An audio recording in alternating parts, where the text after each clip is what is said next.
નમસ્કાર વિદ્યાર્થી મિત્રો, શ્રી વન વિદ્યાલય અંબાબારીથી હું કલ્પનાબેન પટેલ.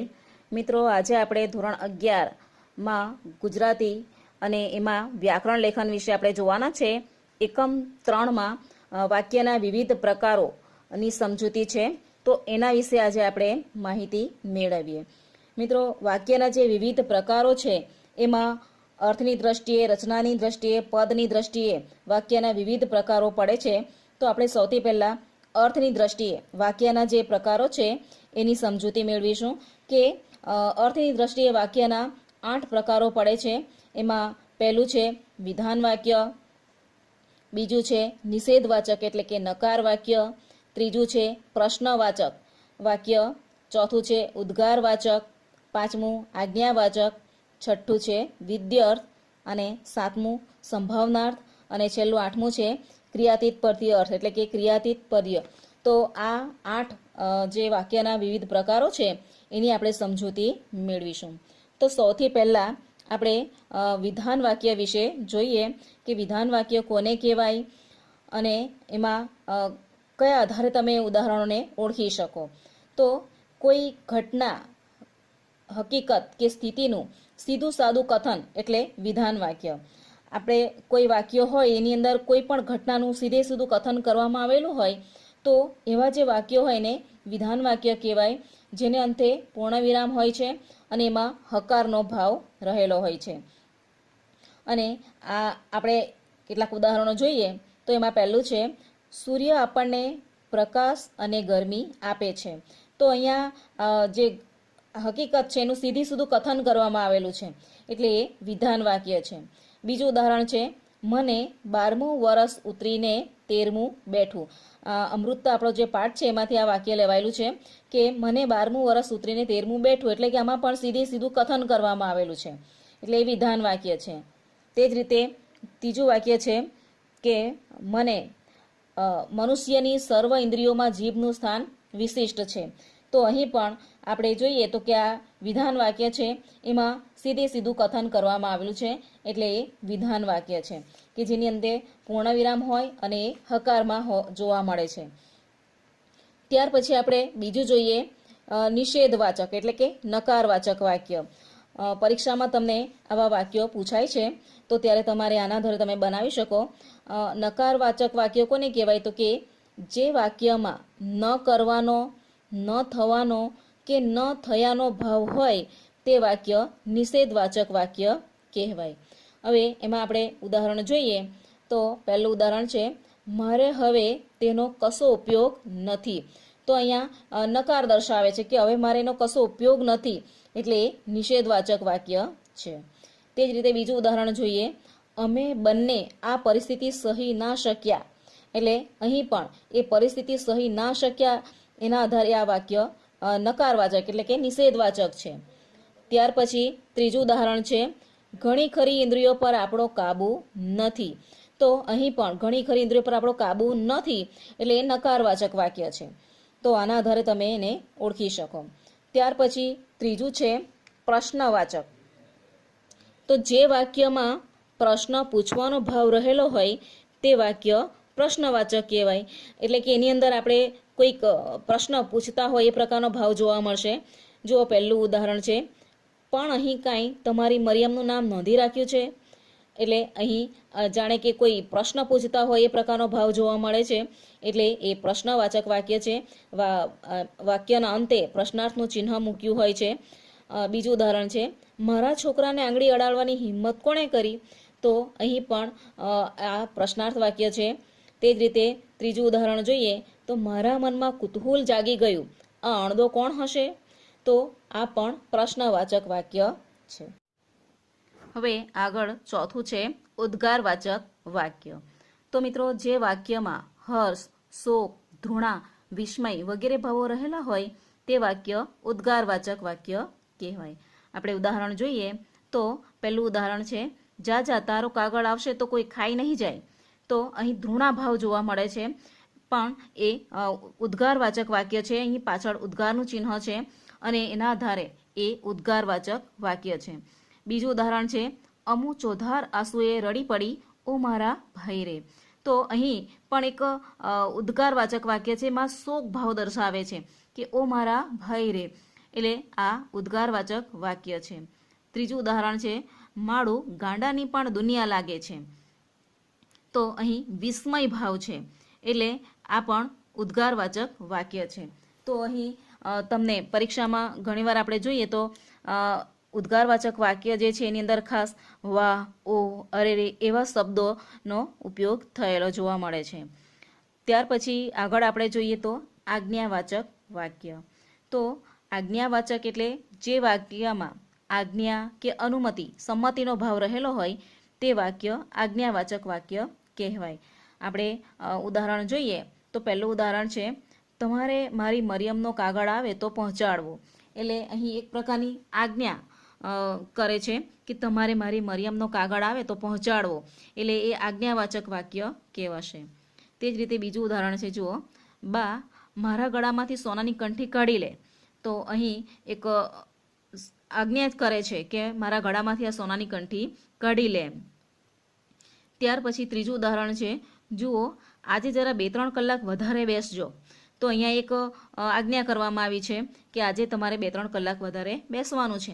તો એ આજ્ઞાવાચક વાક્ય છે. તો આજ્ઞાવાચક વાક્ય કોને કહેવાય એ તમને ખ્યાલ આવ્યો હશે કે જેમાં અનુમતિ, સંમતિનો ભાવ હોય તો એ પ્રકારના જે વાક્યો જોવા મળે એ આજ્ઞાવાચક કહેવાય. આગળ છઠ્ઠું છે વિદ્યાર્થ. જે વાક્યમાં શાસ્ત્રની આજ્ઞા, પ્રેરણા, ઉપદેશ કે ફરજનો ભાવ દર્શાવતો હોય તે વાક્યને વિદ્યાર્થ વાક્ય કહેવાય. હવે આપણે કોઈ એવા વાક્યો જોઈએ કે જેમાં કંઈ ઉપદેશ આપવામાં આવેલો હોય, કોઈ પ્રેરણાદાયક વાક્ય હોય કે કોઈ ફરજ, આપણી ફરજનો ભાવ દર્શાવતો હોય એવું કોઈ વાક્ય હોય તો એને વિદ્યાર્થ કહેવાય. ઉદાહરણ જોઈએ, પહેલું ઉદાહરણ છે, ભાઈ કરિયા ભોગવવા છે. તો અહીં કરિયા ભોગવવા છે એટલે કે શાસ્ત્રની આજ્ઞા દર્શાવે છે કે ભાઈ કરિયા તો ભોગવવા જ પડે એમ, એટલે એ વિદ્યાર્થ છે વાક્ય છે. ત્યાર પછી બીજું છે, પુરુષના પાપોનું પ્રાયશ્ચિત કેટલીક વાર સ્ત્રીને કરવું પડે છે. તો અહીં જાણે કે એક ઉપદેશ મળતો હોય એ પ્રકારે વાક્ય છે કે ઘણીવાર શું હોય કે આપણા શાસ્ત્રની અંદર એવું કહેવાય છે એના આધારે કે પુરુષના પાપોનું પ્રાયશ્ચિત કેટલી વાર સ્ત્રીને કરવું પડે છે. તો અહીં ઉપદેશનો ભાવ દર્શાવતો વાક્ય છે, એટલે આ વિદ્યાર્થ વાક્ય ગણાશે. ત્યાર પછી ત્રીજું ઉદાહરણ જોઈએ તો બીજાને, દીન દુખિયાને મહેનત કરતા શીખવું. તો અહીં જાણે કે એક પ્રકારનું પ્રેરણા આપે એના અર્થમાં પણ લઈ શકાય અને કોઈ ઉપદેશના અર્થમાં પણ આપણે એને ગણાવી શકીએ કે બીજાને, દીન દુખિયાને મહેનત કરતા શીખવું. તો એ વિદ્યાર્થ વાક્ય છે. ત્યાર પછી આગળ સાતમું છે સંભાવનાર્થ વાક્ય.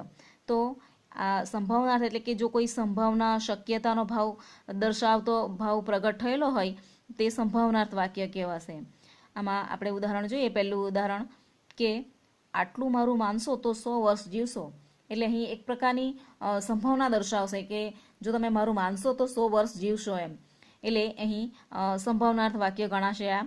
ત્યાર પછી બીજું ઉદાહરણ છે, અમુ મોટી થશે ત્યારે નર્મદા જેવી જ રૂપાળી થવાની. તો અહીં પણ એક સંભાવના દર્શાવે છે કે મોટી થશે ત્યારે નર્મદા જેવું જ એનું રૂપ છે, એટલે કે રૂપ રહેશે એમ, એટલે એ પ્રકારે એક સંભાવના દર્શાવે છે. ત્યાર પછી ત્રીજું ઉદાહરણ જોઈએ, નહીં તો હું આ કંઠી કોઈ સાધુને આપી દઈશ. એટલે અહીં પણ એક આપી દેવાની સંભાવના દર્શાવે છે કે હું આપી દઈશ એમ, એટલે આ સંભાવનાર્થ વાક્ય છે. ત્યાર પછી આઠમું છે ક્રિયાતીત પરથી અર્થ, એટલે કે એમાં કાર્યની, કોઈ પણ કાર્યની જે અસફળતા છે એનો આધાર તેના આગળના કાર્ય પર નિર્ભર હતો એવો ભાવ દર્શાવતી રચના એટલે ક્રિયાતીત પર્ય. ઉદાહરણ તરીકે આપણે જોઈએ તો પહેલું ઉદાહરણ છે, જો પવન નીકળ્યો હોત તો બધા સૂઈ રહત. એટલે કે અહીં જો પવન નીકળ્યો હોત એટલે કે પવન નીકળ્યો નથી એટલે બધા જાગી ગયા એવું કહેવાનો મિનિંગ છે. પણ અહીંયા જો નીકળ્યો હોત તો બધા સૂઈ રહેત, એટલે આ ક્રિયાતીત પર્યાય એટલે કે આગળની જે ક્રિયા છે, આગળની કાર્યની જે અસફળતા છે તેના આધાર એના પર રહેલો દર્શાવે છે. બીજું ઉદાહરણ છે, જો પરીક્ષા આપી હોત તો પાસ થઈ જવાત. અને તે જ રીતે ત્રીજું ઉદાહરણ છે, જો ગાડીમાં બેઠા હોત તો વહેલા પહોંચી ગયા હોત. તો એના આધારે તમે આ વાક્યને ઓળખી શકો. હવે મિત્રો આપણે જોઈએ તો આ એક કોષ્ટકની અંદર 2 વાક્યો આપેલા છે. તો આ બંને વાક્યો, વિધાન વાક્ય જે છે એને નિષેધ, પ્રશ્નાર્થ, ઉદ્ગાર, આજ્ઞાર્થ, વિદ્યાર્થ અને સંભાવનાર તેમજ ક્રિયાતીત પર્યાયમાં કઈ રીતે આપણે રૂપાંતરિત કરી શકીએ એ સમજાવેલું છે. જુઓ, પહેલું વાક્ય છે વરસાદ પડી રહ્યો છે અને બીજું ઉદાહરણ છે તેઓ આજે ભાવનગર જશે. તો આ વિધાન વાક્ય છે. હવે આ બંને વાક્યોને આપણે નિષેધમાં બનાવીએ તો એ કઈ રીતે બનશે? જુઓ, વરસાદ પડી રહ્યો નથી. નિષેધ વાક્યમાં આપણે જે વિધાન વાક્ય છે ને નિષેધમાં આપણે બનાવીશું તો વરસાદ પડી રહ્યો નથી અને તેઓ આજે ભાવનગર જશે નહીં. એટલે આ જે સાદું વિધાન છે એ નિષેધ વાક્ય બની ગયું. હવે આ વાક્યને આપણે પ્રશ્નાર્થ વાક્યમાં કઈ રીતે બનાવી શકીએ? તો જુઓ, શું વરસાદ નથી પડી રહ્યો? પ્રશ્ન જાણે પૂછતા હોય એવો ભાવ જોવા મળે છે. બીજું ઉદાહરણ છે, શું તેઓ આજે ભાવનગર નહીં જાય? એટલે આ રીતે અહીં પ્રશ્ન પૂછવાનો ભાવ જોવા મળે છે. તે જ રીતે ઉદ્ગારવાચક વાક્યમાં જોઈએ, અરે વરસાદ પડી રહ્યો છે. એટલે આશ્ચર્યનો ભાવ ઉદ્ગારનો વાક્યમાં જોવા મળે છે. તે જ રીતે બીજું ઉદાહરણ છે કે અરે તેઓ આજે ભાવનગર જઈ રહ્યા છે. તો અહીં પણ આશ્ચર્યનો ભાવ ઉદ્ગારવાચક વાક્ય છે. ત્યાર પછી આજ્ઞાર્થ વાક્યમાં જોઈએ, હે ભગવાન વરસાદ વરસાવો. તો ભગવાનને જાણે આપણે આજ્ઞા કરીએ છીએ કે હે ભગવાન વરસાદ વરસાવો અને તેઓ આજે ભાવનગર જશો. એટલે કે તમે આજે ભાવનગર જશો. તો અહીં એક આજ્ઞા દર્શાવે કે તમે આજે ભાવનગર જજો એમ. ત્યાર પછી વિદ્યાર્થ વાક્યમાં જોઈએ તો વૃક્ષ વાવજો વરસાદ પડશે જ. તો અહીં એક આપણે જોઈએ તો ઉપદેશ કે કોઈ પ્રેરણા આપતું હોય એ પ્રકારનો ભાવ જોવા મળે તો તે વિદ્યાર્થ વાક્ય બને. તો અહીં આપણે જોઈએ કે વૃક્ષો વાવજો વરસાદ પડશે જ. તો અહીં આપણને એક પ્રકારનો ઉપદેશ આપતા હોય એ પ્રકારનો ભાવ જોવા મળે છે કે આજ્ઞા જોવા મળે છે. તેઓએ ભાવનગર જવું જોઈએ. તો અહીં પણ એક આપણને એ ભાવ દર્શાવે છે કે ફરજનો ભાવ દર્શાવે કે તેઓએ ભાવનગર જવું જોઈએ. એ જ રીતે સંભાવનાર્થ વાક્યમાં જોઈએ તો કદાચ આજે વરસાદ પડશે એટલે સંભાવના દર્શાવે છે. તેઓ આજે કદાચ ભાવનગર જશે એટલે અહીં સંભાવના દર્શાવે છે કે કદાચ જશે એમ. અને ક્રિયાતીત પર્યાયમાં જોઈએ તો જો વાદળા થયા હોત તો વરસાદ પડી રહ્યો હોત. એટલે જો વાદળા થયા હોત તો વરસાદ પડી રહ્યો હોત. ત્યારે તે જ રીતે બીજું ઉદાહરણ જો ગાડી આવી હોત તો તેઓ ભાવનગર ગયા હોત. તો આ રીતે તમે જે વાક્યો હોય પરીક્ષામાં તમને આવા વાક્યો બનાવવાના પૂછાય તો ત્યારે તમે આ રીતે એને બનાવી શકો. અને મિત્રો આપણે પરીક્ષામાં ઘણીવાર તમને જે વાક્યો આપેલા હોય તો એની અંદર ખાસ કરીને ઉદ્ગાર વાક્યો હોય અથવા તો સાદું વાક્ય હોય તેને તમારે ઉદ્ગારમાં બનાવવાનું હોય, ઉદ્ગાર હોય તો એને સાદા વિધાનમાં ફેરવવાનું હોય. તો એ રીતે વાક્ય બનાવવાનું આવશે. આપણે જોઈએ એક ઉદાહરણ કે આ ઐશ્વર્ય પ્રણય સુખની આશા જ નથી. તો આ વાક્યને આપણે જો ઉદ્ગારમાં બનાવવું હોય તો બનાવી શકાય કે આ ઐશ્વર્ય પ્રણય સુખની હૈ આશા જ કેવી અને અંતે ઉદ્ગાર ચિહ્ન મૂકવાનું હોય. તો આ રીતે તમે એને વાક્યને બનાવી શકો. તે રીતે બીજું ઉદાહરણ છે, આ તાળું માલિકને આપવાનું છે. આપણા પાઠ્યપુસ્તકમાં આ વાક્ય આવે છે. તો અહીં એ ઉદાહરણ જે છે એને આપણે જોઈએ તો આ તાળું માલિકને આપી આવો. એટલે માલિકને આપી આવો એટલે અહીં આજ્ઞાર્થ વાક્ય બને છે આ. તે જ રીતે ત્રીજું ઉદાહરણ છે, અલી ધીમે પગલે બહાર નીકળ્યો. તો આ જે વાક્ય છે સાદું વાક્ય છે એને આપણે ધારો કે પ્રશ્નાર્થ વાક્યમાં રૂપાંતરિત કરીએ તો અલી કેવી રીતે બહાર નીકળ્યો. એટલે પરીક્ષામાં તમને ક્યાં તો પ્રશ્નાર્થ આપ્યું હોય તો તેને તમારે સાદા વિધાનમાં રૂપાંતરિત કરવાનું અથવા સાદું વિધાન આપેલું હોય અને તમને સૂચનામાં મૂક્યું હોય કે પ્રશ્નાર્થ વાક્ય બનાવો તો તમારે ત્યારે એને આ રીતે બનાવવાનું છે. તે જ રીતે આગળ જોઈએ, માસ્તર સાહેબ મારી મરિયમનો કાગળ છે. તો અહીં પ્રશ્નાર્થનો ભાવ છે કે પ્રશ્ન પૂછે છે કે મારી મરિયમનો કાગળ છે. તો અને એ જ વાક્યને આપણે આજ્ઞાર્થમાં બનાવવું હોય તો માસ્તર સાહેબ મારી મરિયમનો કાગળ આપો. એટલે અહીં આજ્ઞા કરે છે કે આપો મને એમ. તે જ રીતે આગળ બીજું વાક્ય આપણે જોઈએ તો કે અમુ જતા ઘરમાં સુનકાર વ્યાપી ગયો. તો આ વાક્યને આપણે પ્રશ્નાર્થમાં બનાવવું હોય તો અમુ જતા ઘરમાં શું વ્યાપી ગયું. તો એ આપણે પ્રશ્નાર્થ વાક્ય આ રીતે બનાવી શકીએ. તે જ રીતે આગળ જોઈએ તો અતિશય ગરમી લાગે છે. તો આ વાક્યને આપણે નિષેધમાં બનાવવાનું હોય અને નિષેધવાચક વાક્ય બનાવવાનું પરીક્ષામાં ઘણીવાર પૂછાય છે. તો તમે એને આ રીતે બનાવી શકો કે સહેજે ઠંડી લાગતી નથી અથવા અતિશય ગરમી લાગતી નથી. તો આ રીતે તમે એને બનાવી શકો. મને દરજીનું ઠામ ઠેકાણું આપ્યું. તો આ વાક્ય છે એને આપણે આજ્ઞાર્થમાં બનાવવું હોય તો મને દરજીનું ઠામ ઠેકાણું આપો.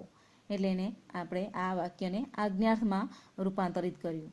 તે જ રીતે આગળ જોઈએ તો આ લોકોનું સાચું સહિયારું જીવન છે. તો આ સીધે સાદું વાક્ય છે. તો એને આપણે ઉદ્ગારમાં જોઈએ તો આ લોકોનું કેવું સાચું સહિયારું જીવન છે. તો આ રીતે મિત્રો તમને પરીક્ષામાં વાક્યો બનાવવાના આવશે અને તમારે ત્યારે એને બનાવવાનું છે. તો મિત્રો તમારે આ ગૃહ કાર્ય નોંધી લેવાનું છે કે નીચેના વાક્યનો દર્શાવ્યા મુજબ પરિવર્તન કરી લખો. તો એની અંદર મિત્રો પહેલું વાક્ય છે નિંદ્રાવસ્થથી કેમ ઉઠાડું. તો આ જે વાક્ય છે એને તમારે આજ્ઞાર્થ વાક્યમાં બનાવવાનું છે. બીજું વાક્ય છે અહીં કાંઈ તમારી મરિયમનું નામ નોંધી રાખ્યું છે.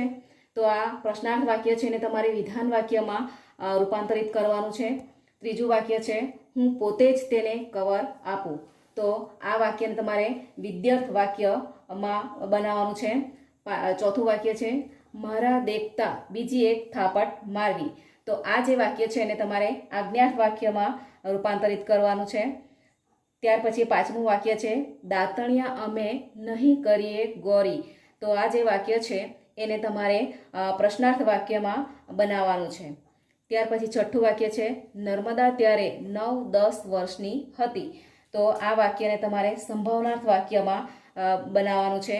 તે જ રીતે સાતમું વાક્ય છે પ્યાલો અંદર મૂકી દીધો. તો આ વાક્યને તમારે આજ્ઞાર્થ વાક્યમાં રૂપાંતરિત કરવાનું. આઠમું વાક્ય છે કુકા તો અમુનું અમૂલ્ય ઘરેણું હતું, મોંઘી મિલકત હતી. તો આ વાક્યને તમારે ઉદ્ગારવાચક વાક્યમાં ફેરવવાનું છે. તે જ રીતે નવમું વાક્ય છે આટલું મોટેથી હસે છે. તો આ વાક્યને તમારે પ્રશ્નાર્થ વાક્યમાં બનાવવાનું છે. અને 10મું છે તમે બળદ વેચી દીધા. તો આ જે વાક્ય છે એને તમારે પ્રશ્નાર્થ વાક્યમાં રૂપાંતરિત કરવાનું છે. તો આ ગૃહ કાર્ય તમારે લખીને મોકલવાનું છે.